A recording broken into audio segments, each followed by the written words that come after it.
कैसे कवर करेंगे। तो जो भारत की नदियां हैं इन्हें दो भाग में बांटा गया है। एक है हिमालयी नदियां, दूसरा है प्रायद्वीपीय नदियां। जो हिमालयी नदियां हैं इन्हें आगे तीन भागों में बांटा गया है: सिंधु नदी तंत्र, ब्रह्मपुत्र नदी तंत्र और गंगा नदी तंत्र। तो पूरे उत्तर भारत से लेकर पूर्वोत्तर भारत तक, यानी कि नॉर्थ से लेकर नॉर्थ ईस्ट तक इन नदियों का विस्तार है, हिमालयी नदियों का। तो आज के इस वीडियो में हम सिंधु नदी तंत्र और ब्रह्मपुत्र नदी तंत्र इसे कवर करेंगे। इससे नेक्स्ट पार्ट में जो गंगा नदी तंत्र है उसे कवर करेंगे, क्योंकि ये थोड़ा बड़ा टॉपिक है। गंगा नदी तंत्र तो सेकंड पार्ट में कवर करेंगे। और लास्ट वीडियो में हम जो प्रायद्वीपीय नदियां हैं, यानी कि जो मध्य भारत और दक्षिण भारत की नदियां हैं उन्हें कवर करेंगे। तो ये वीडियो तीन पार्ट्स में आएगी, मतलब कि भारत की नदियां हम तीन पार्ट्स में कवर करेंगे। तो आज के इस वीडियो में हम सिंधु नदी तंत्र और ब्रह्मपुत्र नदी तंत्र को कवर करेंगे। तो चलिए बिना देरी किए हुए वीडियो को शुरू करते हैं। और सबसे पहले देखते हैं सिंधु नदी तंत्र। तो सिंधु नदी तंत्र में जैसा कि नाम से ही क्लियर है, मुख्य नदी होगी सिंधु नदी और बाकी की नदियां इसकी सहायक नदियां होंगी। तो सबसे पहले देखते हैं सिंधु नदी। सिंधु नदी तीन देशों में होकर बहती है। कौन कौन से? चीन, भारत और पाकिस्तान। तो सिंधु नदी चीन के तिब्बत में मानसरोवर झील से निकलती है। तो ये चीन के तिब्बत में मानसरोवर झील से निकलती है और उसके बाद भारत के लद्दाख में एंटर करती है। तो फिर भारत के लद्दाख से होते हुए ये पाकिस्तान में जाती है और पाकिस्तान से गुजरते हुए अरब सागर में गिर जाती है। तो इसका उद्गम स्थल कहाँ हुआ? उद्गम स्थल क्या होता है? जहाँ से नदी की शुरुआत होती है। और मुहाना क्या होता है? जहाँ पर नदी खत्म होती है। तो सबसे पहले देखते हैं उद्गम स्थल। तो उद्गम स्थल है तिब्बत में मानसरोवर झील। याद रखिएगा, मानसरोवर झील से ये निकलती है। और मुहाना क्या है? कहाँ पर जाकर गिरती है? तो अरब सागर में। तो ये दोनों याद रखिएगा। तो उसके बाद है कि सिंधु नदी तंत्र में दो नदियाँ तिब्बत से आती हैं। तो ये भी इम्पोर्टेंट है, क्योंकि जो बाकी नदियाँ हैं सिंधु नदी तंत्र की वो भारत से निकलती हैं, पर दो नदियाँ हैं जो भारत से बाहर चीन के तिब्बत से निकलती है। कौन कौन सी? एक तो खुद सिंधु नदी, ये भी मानसरोवर झील से निकल रही है, और दूसरी सतलुज नदी। तो ये भी देखिए, ये भी सा से शुरू हो रही है और ये भी सा से शुरू हो रहा है, मतलब कि सतलुज और सिंधु दोनों की शुरुआत सा से ही हो रही है। और एक है पहली नदी, मतलब कि सिंधु नदी तंत्र के सबसे ऊपरी नदी, और एक है सबसे लास्ट वाली नदी। ये दोनों नदियां भारत के बाहर मानसरोवर झील से निकलती हैं और बाकी की नदियां भारत से ही निकलती हैं। तो सिंधु नदी के दाएं तट पर भारत का लेह शहर स्थित है। कई बार ये क्वेश्चन पूछा जाता है कि किस नदी के तट पर कौन सा शहर स्थित है। तो जो लेह शहर स्थित है ये सिंधु नदी के दाएं तट पर स्थित है, याद रखिएगा। अब हमने सिंधु नदी के बारे में पढ़ लिया। एक बार हम इसकी सहायक नदियां मैप में देख लेते हैं, उसके बाद डिटेल में पढ़ेंगे। तो सबसे पहले देखते हैं झेलम नदी। तो सिंधु नदी यह सबसे ऊपर, उसके बाद इसकी सहायक नदी है झेलम नदी। तो झेलम नदी के बाद है चिनाब नदी। यही इसका सही क्रम है, याद रखिएगा। सबसे ऊपर है झेलम, उसके बाद है चिनाब, और उसके बाद है रावी नदी, उसके बाद है व्यास नदी, और सबसे लास्ट में है सतलुज नदी। सिंधु नदी तंत्र की शुरुआत सा से ही हो रही है, सिंधु से, और खत्म भी सा पर ही हो रही है, यानी कि सतलुज पर। सा से शुरू होकर सा पर ही खत्म हो रही है। तो सब सही क्रम क्या है? सबसे ऊपर है झेलम, फिर चिनाब, फिर रावी, व्यास और सतलुज। चिनाब नदी सिंधु नदी की सबसे बड़ी सहायक नदी है। कई बार ये क्वेश्चन एग्जाम में पूछा गया है कि चिनाब नदी सबसे बड़ी सहायक नदी है किसकी? सिंधु नदी की। तो ये सहायक नदियों में सबसे बड़ी बहन है, बाकी की इसकी छोटी बहनें हैं। तो बड़ी बहन का क्या काम होता है कि छोटी बहनों की उंगली पकड़कर उनको रास्ता दिखाना। तो यही काम इसका है। ये चिनाब नदी सबसे बड़ी बहन है, बाकी की बहनें इसमें मिल जाती हैं, इसकी उंगली पकड़ लेती हैं और ये उनको उसके मंजिल तक पहुंचाती है, यानी कि बड़ी बहन के हिसाब से ये उनको रास्ता दिखाती है। ये सब नदियां इनमें जाकर मिल जाती हैं, मतलब कि जो बाकी की नदियां हैं ये चिनाब में मिल जाती हैं और चिनाब जाकर सिंधु नदी में मिल जाती है। इस प्रकार जो पांचों की पांचों नदियां हैं ये सिंधु नदी में मिल जाती है। आशा करता हूं आपको ये याद रहेगा। तो अब आगे देखते हैं। जैसा कि आप मैप में देख रहे हैं, ये जितनी भी नदियां हैं ये भारत होते हुए पाकिस्तान जा रही हैं। इसीलिए तो फिर भारत के लद्दाख से होते हुए ये पाकिस्तान में जाती है और पाकिस्तान से गुजरते हुए अरब सागर में गिर जाती है। तो इसका उद्गम स्थल कहाँ हुआ? उद्गम स्थल क्या होता है? जहां से नदी की शुरुआत होती है। और मुहाना क्या होता है? जहां पर नदी खत्म होती है। तो सबसे पहले देखते हैं उद्गम स्थल। तो उद्गम स्थल है तिब्बत में मानसरोवर झील। याद रखिएगा, मानसरोवर झील से ये निकलती है। और मुहाना क्या है, कहाँ पर जाकर गिरती है? तो अरब सागर में। तो ये दोनों याद रखिएगा। तो उसके बाद है कि सिंधु नदी तंत्र में दो नदियां तिब्बत से आती हैं। तो ये भी इंपॉर्टेंट है, क्योंकि जो बाकी नदियां हैं सिंधु नदी तंत्र की वो भारत से निकलती हैं, पर दो नदियां हैं जो भारत से बाहर चीन के तिब्बत से निकलती है। कौन कौन सी? एक तो खुद सिंधु नदी, ये भी मानसरोवर झील से निकल रही है, और दूसरी सतलुज नदी। तो ये भी देखिए, ये भी सा से शुरू हो रही है और ये भी सा से शुरू हो रहा है। मतलब कि सतलुज और सिंधु दोनों की शुरुआत सा से ही हो रही है। और एक है पहली नदी, मतलब कि सिंधु नदी तंत्र के सबसे ऊपरी नदी, और एक है सबसे लास्ट वाली नदी। ये दोनों नदियां भारत के बाहर मानसरोवर झील से निकलती हैं और बाकी की नदियां भारत से ही निकलती हैं। तो सिंधु नदी के दाएं तट पर भारत का लेह शहर स्थित है। कई बार ये क्वेश्चन पूछा जाता है कि किस नदी के तट पर कौन सा शहर स्थित है। तो जो लेह शहर स्थित है ये सिंधु नदी के दाएं तट पर स्थित है। याद रखिएगा। अब हमने सिंधु नदी के बारे में पढ़ लिया। एक बार हम इसकी सहायक नदियां मैप में देख लेते हैं, उसके बाद डिटेल में पढ़ेंगे। तो सबसे पहले देखते हैं झेलम नदी। तो सिंधु नदी यह सबसे ऊपर, उसके बाद इसकी सहायक नदी है झेलम नदी। तो झेलम नदी के बाद है चिनाब नदी। यही इसका सही क्रम है, याद रखिएगा। सबसे ऊपर है झेलम, उसके बाद है चिनाब, और उसके बाद है रावी नदी, उसके बाद है व्यास नदी, और सबसे लास्ट में है सतलुज नदी। सिंधु नदी तंत्र की शुरुआत सा से ही हो रही है, सिंधु से, और खत्म भी सा पर ही हो रही है, यानी कि सतलुज पर। सा से शुरू होकर सा पर ही खत्म हो रही है। तो सब सही क्रम क्या है? सबसे ऊपर है झेलम, फिर चिनाब, फिर रावी, व्यास और सतलुज। चिनाब नदी सिंधु नदी की सबसे बड़ी सहायक नदी है। कई बार ये क्वेश्चन एग्जाम में पूछा गया है कि चिनाब नदी सबसे बड़ी सहायक नदी है किसकी? सिंधु नदी की। तो ये सहायक नदियों में सबसे बड़ी बहन है, बाकी की इसकी छोटी बहनें हैं। तो बड़ी बहन का क्या काम होता है कि छोटी बहनों की उंगली पकड़कर उनको रास्ता दिखाना। तो यही काम इसका है। ये चिनाब नदी सबसे बड़ी बहन है, बाकी की बहनें इसमें मिल जाती हैं, इसकी उंगली पकड़ लेती हैं और ये उनको उसके मंजिल तक पहुंचाती है, यानी कि बड़ी बहन के हिसाब से ये उनको रास्ता दिखाती है। ये सब नदियां इनमें जाकर मिल जाती हैं, मतलब कि जो बाकी की नदियां हैं ये चिनाब में मिल जाती हैं और चिनाब जाकर सिंधु नदी में मिल जाती है।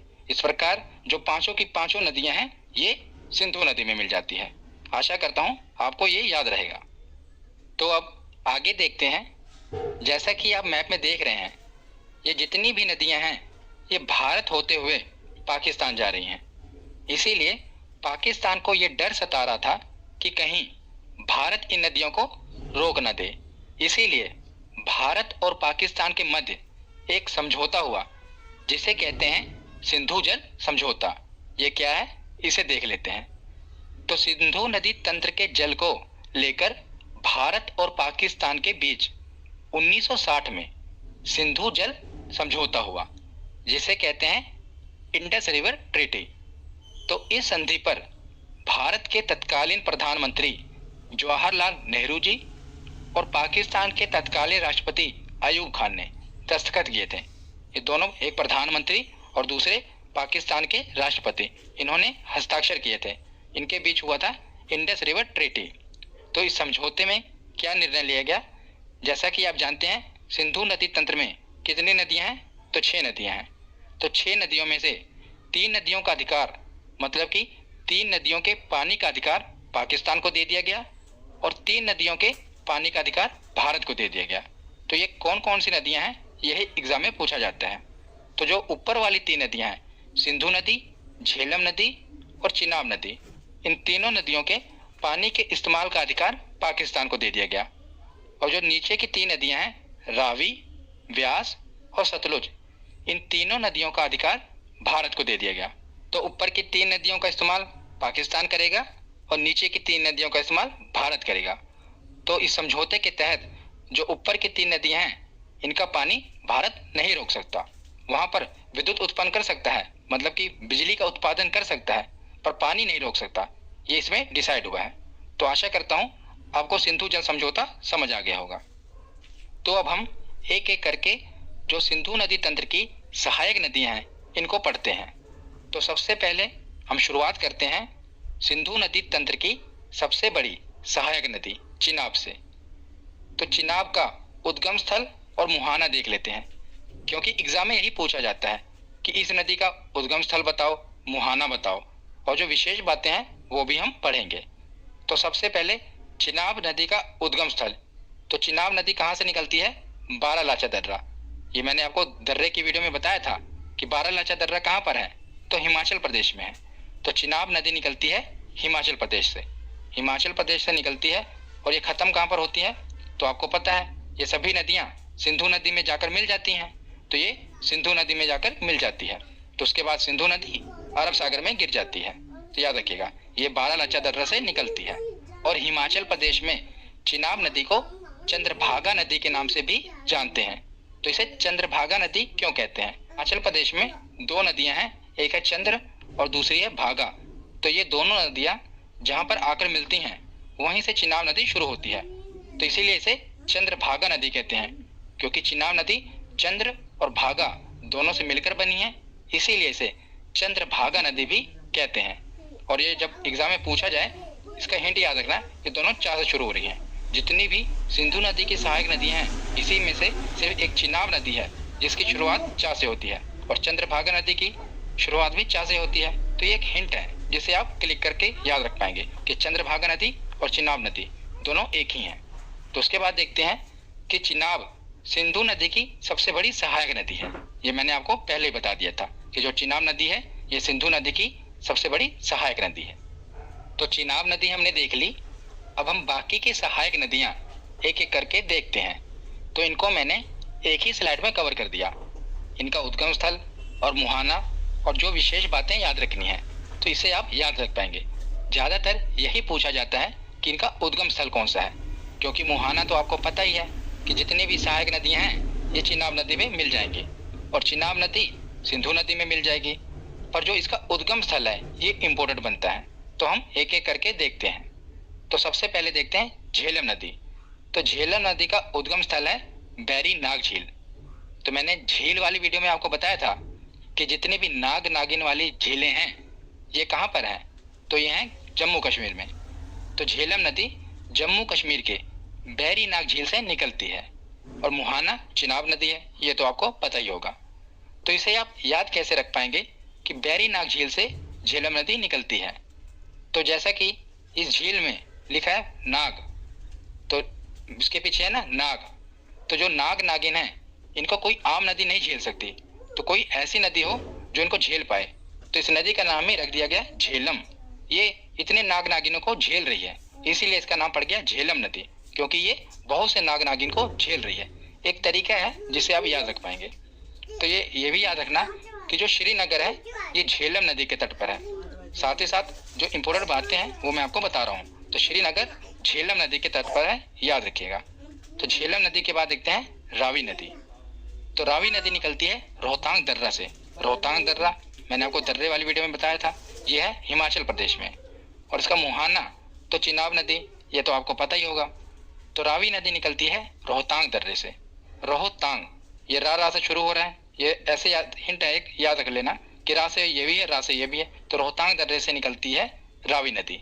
और जो लाहौर शहर है, पाकिस्तान का लाहौर, बहुत ही फेमस शहर है लाहौर, ये रावी नदी के तट पर ही है। तो कई बार एग्जाम में पूछा जाता है कि लाहौर किस नदी के तट पर है, ये इंपॉर्टेंट है। तो ये है रावी नदी के तट पर, याद रखिएगा। तो झेलम और रावी ये हमने देख लिया। अब हम देखते हैं सतलुज।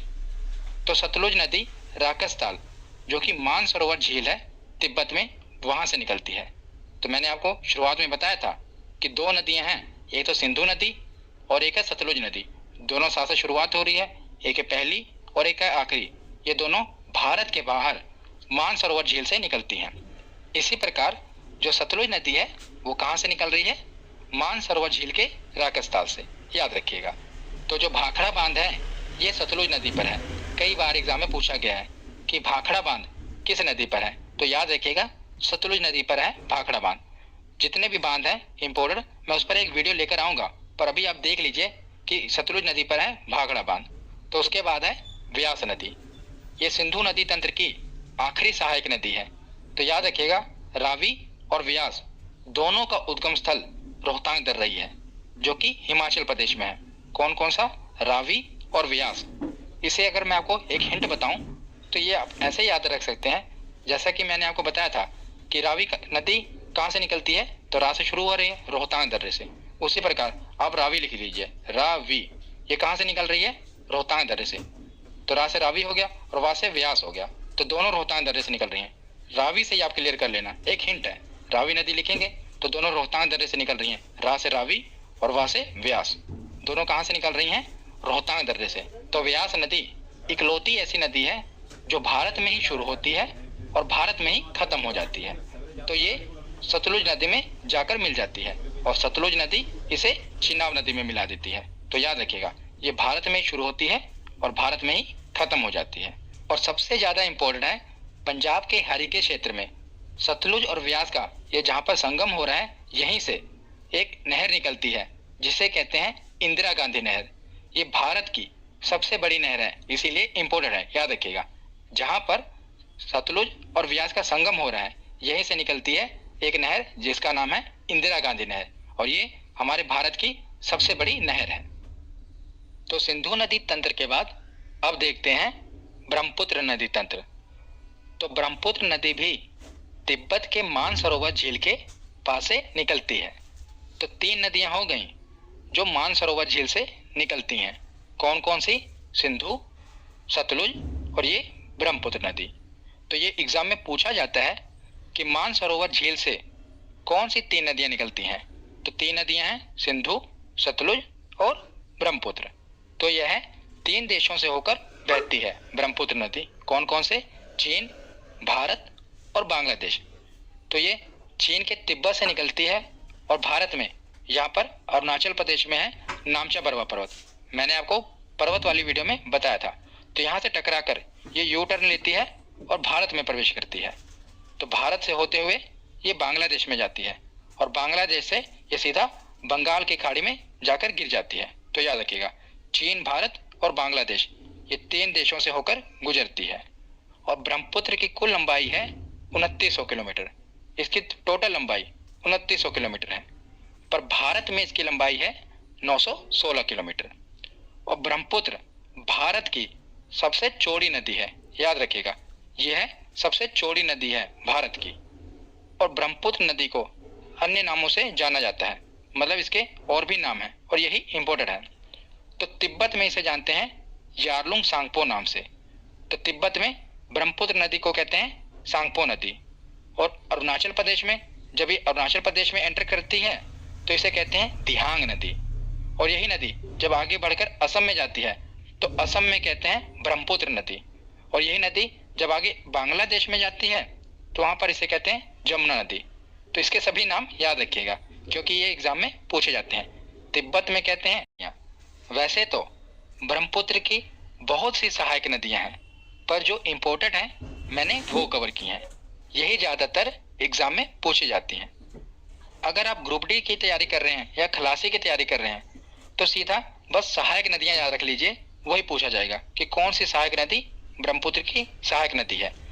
पर अगर आप पीसीएस लेवल की तैयारी कर रहे हैं तो पीसीएस लेवल के एग्जाम में ये भी पूछा जाता है कि कौन सी सहायक नदी दाईं ओर से आकर मिल रही है, कौन सी बाईं ओर से आकर मिल रही है। मैंने वो भी कवर किया है, तो दोनों मैं आपको याद कराऊंगा।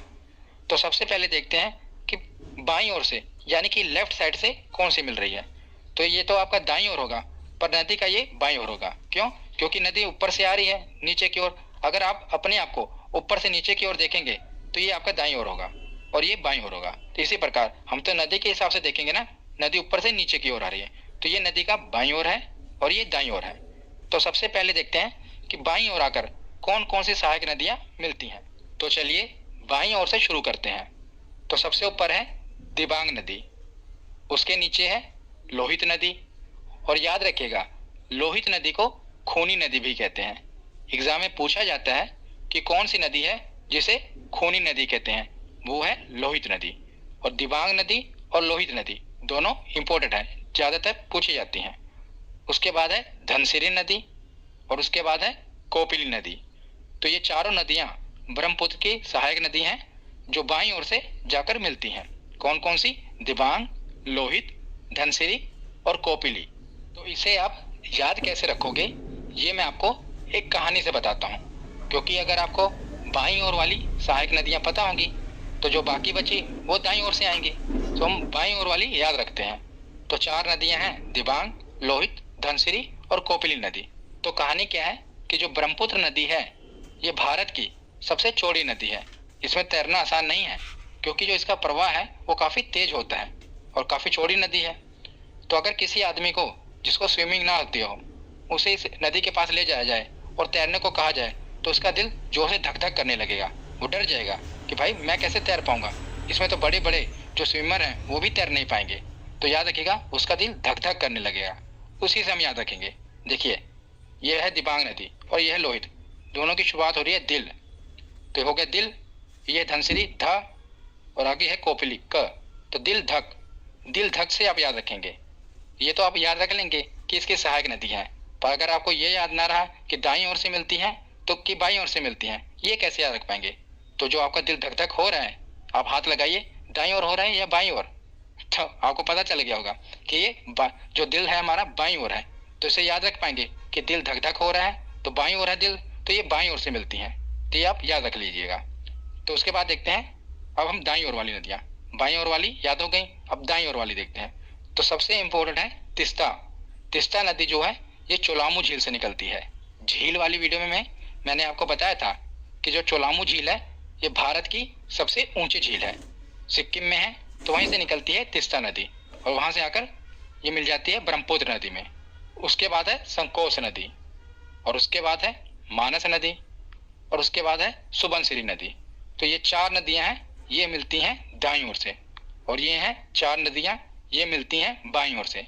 तो बाईं ओर वाली या तो आपको याद रहेंगे ना कि दिल धक धक करने लगता है अगर कोई आदमी ब्रह्मपुत्र में तैरने को कह दे, तो दिल धक से याद रखेंगे। और दिल धक धक हमारा दिल कहाँ पर है? तो बाईं ओर है, तो ये बाईं ओर से मिलती हैं। तो उसके बाद लास्ट में देखते हैं कि दुनिया का सबसे बड़ा नदी द्वीप माजुली जो कि ब्रह्मपुत्र नदी में ही है और ये असम में है। जो जहाँ से असम में ब्रह्मपुत्र नदी गुजरती है ना, वहीं पर सबसे बड़ा नदी द्वीप है माजुली। ये दुनिया का सबसे बड़ा नदी द्वीप है और असम ने तो इसे द्वीप जिला भी घोषित कर दिया है, इसको एक जिला घोषित कर दिया है माजुली के। याद रखिएगा इतना बड़ा ये द्वीप है माजुली द्वीप, ये ब्रह्मपुत्र नदी पर है। तो यहाँ पर हमारा थ्योरी सेक्शन कंप्लीट होता है। अब हम देखते हैं कि हमारे प्रीवियस ईयर के क्वेश्चन कितने सही होते हैं। तो चलिए प्रीवियस ईयर के क्वेश्चन लगाते हैं। तो चलिए प्रीवियस ईयर क्वेश्चन देखते हैं कि हमारे कितने क्वेश्चन सही होते हैं। सबसे पहला प्रश्न है कि सिंधु नदी का उद्गम स्थल कौन सा है? तो बताइए कि सिंधु नदी का उद्गम स्थल कौन सा है? तो ये कहाँ से निकलती है? मानसरोवर झील से। इसका ऑप्शन होगा ए। अगला प्रश्न है कि तिब्बत के मानसरोवर झील से कौन सी नदी निकलती है? तो तिब्बत के मानसरोवर झील से तीन नदियाँ निकलती हैं। कौन कौन सी? सिंधु, सतलुज और ब्रह्मपुत्र। तो इसका सही ऑप्शन होगा ऑप्शन डी। तीनों नदियाँ तिब्बत के मानसरोवर झील से निकलती हैं। अगला प्रश्न है कि सिंधु नदी जल समझौते के अनुसार कौन सी नदी पाकिस्तान द्वारा शासित नहीं है? मतलब कि किस नदी का अधिकार पाकिस्तान को नहीं है?